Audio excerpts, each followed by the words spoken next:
Hello friends, welcome back to my channel বৃষ্টি daily blog. তোমরা সবাই কেমন আছো? আশা করি তোমরা সবাই ভালো আছো, আমিও ভালো আছি।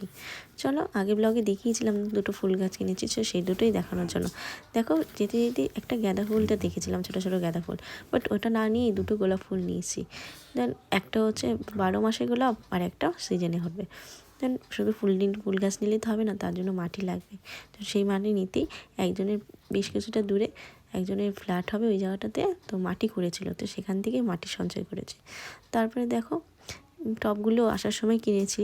তো এই খোসাগুলো দেখছো তো, ছোবা, এগুলো ছোবা বলে নারকেল গাছে। তো আমার এক জেঠি বললো এগুলো দিলে নাকি মাটি মানে গাছে নাকি ভালো মতো সার পাওয়া যায়। তো সেই জন্য এটা বেশি করে, এই জায়গাটা আমি ফার্স্টে অল্পই দিয়েছিলাম, তো বললো না বেশি করে লাগবে, তো বেশি করেই দেওয়া হয়েছে।